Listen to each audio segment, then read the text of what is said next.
Lazy Dude 99. Lazy time and we're gonna do a review. Yes, we're gonna review and talk about movies and comics too. Let's all go watch a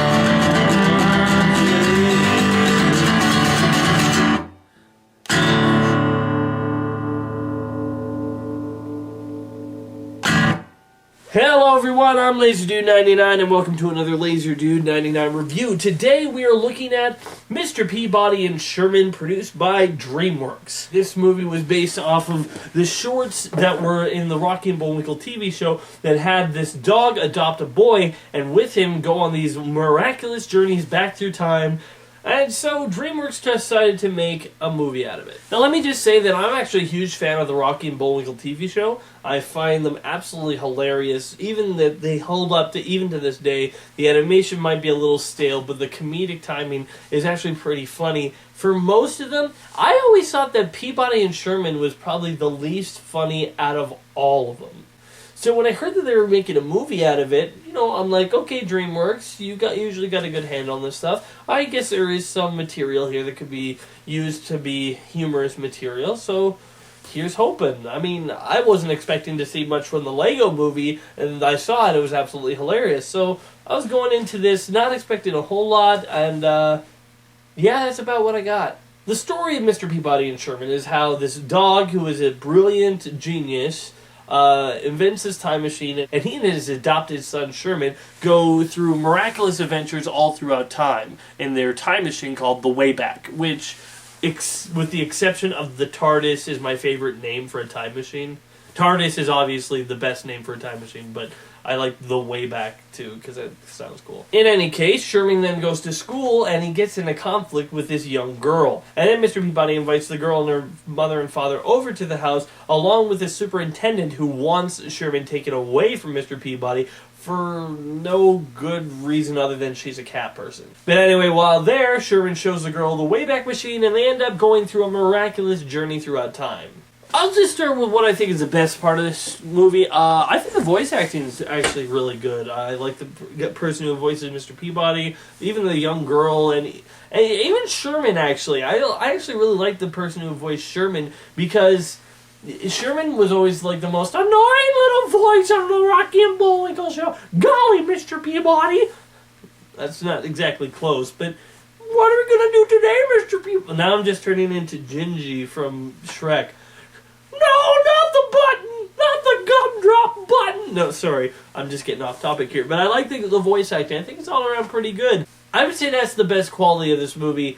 And one of the things that I like about this movie is the way that it doesn't actually shy away from historical brutalness. Like, for example, there's a scene where the young girl is in Egypt, and she's engaged to King Tut, who, if you remember, was a very young pharaoh. And he says to her stuff like, you don't want to be here. And she's like, why? I want to be here. This is awesome. I'm getting all these people waiting on me. He's like, King Tut dies very young. She's like, so? I'll get all the servants, right? And then he asks, oh, please, tell the young soon-to-be bride what happens when when the pharaoh dies. And it's really shocking that the guy's like, oh, well, when the pharaoh dies, his wife will be killed and her organs cut out and placed with him in the tomb, so he'll be there in the afterlife. And I was laughing, because I'm like, okay, that's some actually funny dark humor, because it's true, that's what they did to pharaoh's wives. And I also like the animation. The animation is actually pretty impressive, I thought, considering, okay, let me just take a picture of the old Peabody and Sherman. Look at that. Look at that. Now look at that. Yes, it's much more improved. I mean, obviously it's 3D animation and it's DreamWorks, and they have a whole lot of experience with this type of animation. But it's energetic, and there's a large scope on some of these scenes. I like stuff like that. For cliches that are in this movie, you have this woman who wants to take Sherman away from Mr. Peabody because Sherman bit this girl. Are you flippin' kidding me? This kid was in kindergarten. This was his first day at school. And he bites someone. And because one bite, that is enough to try to take this child. Are you kidding me? I've worked with young kids. I've been kicked in the face. I've been trying to be bit by young kids. I don't say, okay, there's a bad parent in this. Get that parent away from that child. Oh boy. There's no way, unless this was like a repeated incident where he kept on biting people, there's no way that would be enough grounds to take the child away from his parent. I mean, he's a dog, and they play on that a lot, but I'm just like, you're really just crapping. And she's so cliched. She wants Sherman away from that dog, and she's so cliched, over the top, that it's just boring. And I just hated her. And then there's this little girl, I forget her name. When Sherman's first day of school, like, he raises his hands and he knows a whole lot about history, and she answers one question, and he corrects her that was just made up by history, and that it wasn't actually real, and then she gets mad because he corrected her. And then she's just a jerk to him. Like, there's no other way to say it. What she does is, she grabs it, she says, you're a dog, because your dad's a dog. Now, she grabs it and throws it across the hall and says, go get it, doggy. Go get your lunch, doggy. And then she grabs him, puts him in an ankle hold, and like straightens and says, say you're a dog. Say you're a stupid little dog. It was very, very hard for me to go from hating her to trying to like her when I keep on thinking back to that scene. She's holding him and saying, go get your lunch, you stupid little dog. Okay, she didn't say stupid, but go get your lunch, doggy. Go get your lunch, doggy. I mean, it was hard for me to accept her from going from, oh, she's a jerk to, oh, she's a nice person now. No! I do actually kind of like some of her lines. She does have some funny lines later, and she's, you know, I actually like the animation on her facial expressions and the design of her, that's okay. But, you know, it just feels so... For example, let me use an example for a much better DreamWorks movie, How to Train Your Dragon. In that movie, you have Astrid being very upset with Hiccup. And you can understand, because Astrid is someone, she trains almost every day, and she's really good with axes and stuff, and here's this pathetic guy, Hiccup, who all of a sudden starts knowing stuff about dragons. And it angers her, because she knows that she is like an ideal Viking. She's strong and heroic and very, very determined, and she just doesn't get how this pathetic little guy can do it. And so when she goes and finds out that he's trained a dragon, and that he's actually friends with a dragon, and then eventually she gets to see his point of view and how he sees dragons, it makes it a more believable step that she can go from hating him to someone who really actually understands his point of view and wants to help. I buy that fully in that movie, in How to Train Your Dragon, because it's handled with care. When Mr. Peabody says, well, you're very upset with her, that must mean you have some feelings for her. She's like, feelings? No, I don't have any feelings. The way she and looks at her hair. I'm like, no! No! This girl was not just rude to you, not just like a little bit offsetting to you, she was a jerk.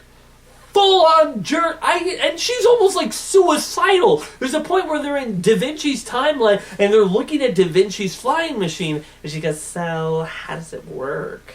And he's like, well, you just hit that lever to, uh-oh. And then she pulls it, he's in front, it basically nearly runs him over. And then she's flying with him with it, and they're flying all over the city, and she's like, you fly it now, Sherman. He's like, no, I don't want to. Oh, you can do it. I'm like, I'm letting go. And I'm like, what the? Is there no like self-preservation in this girl? No wanting to live? Because she just lets go and their ship's just flying to the ground. They're almost going to crash. And Sherman just has to grab it or else he's going to die. What is with this little girl? I mean, she's like almost suicidal in a sense. And she's...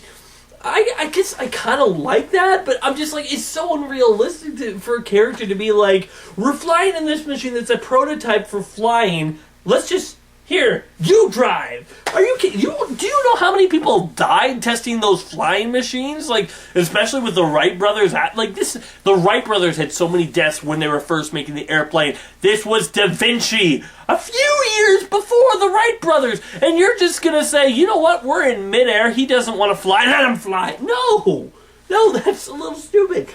And so I don't buy that he likes her at all. I don't get why he would. I don't have any.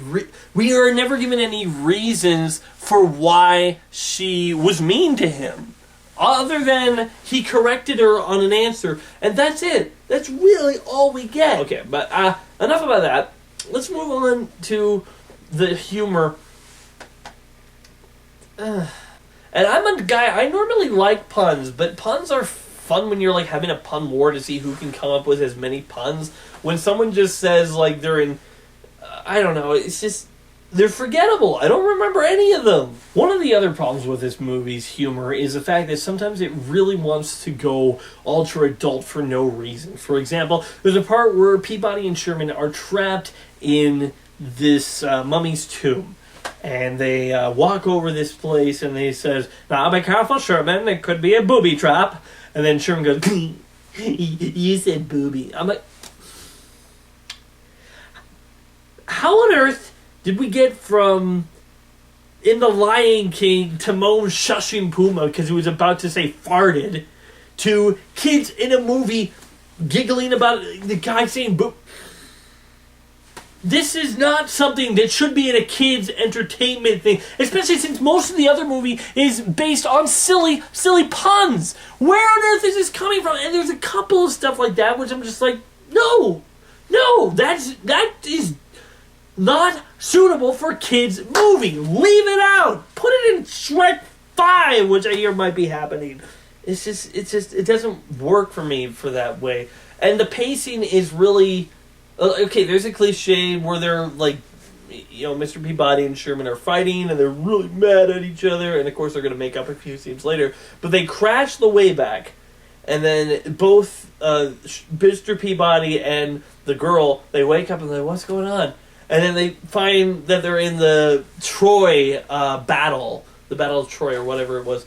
And they go into the giant horse, the wooden horse, and there's Sherman, who's already joined up with them. They had just crashed like 5 minutes ago. How could he have joined this army, gotten into this horse in 5 flippin' minutes? No, that doesn't work. That does not work. I really ticked off with how they did that. No. This movie isn't fully humorless. I think there are some parts that are kind of funny. And as I say, I like how the historical perspective is, even though it's played fun at a lot, it's actually, it doesn't hide anything. I mean, there's a part in it where Mr. Peabody's going to have his head chopped off by a guillotine. But in the end, the pacing is kind of all over the place. And the comedic timing isn't really there.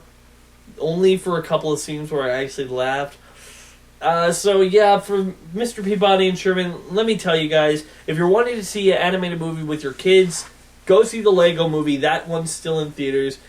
This, I think, would be one that, if you're bored and they've already seen the Lego Movie and you're like, oh, maybe. I think this is one that the kids will enjoy, but I don't think this is one that the whole family can enjoy. This is a straight-up little kids movie through and through, and I guess... that's all I have to say about Mr. Peabody and Sherman.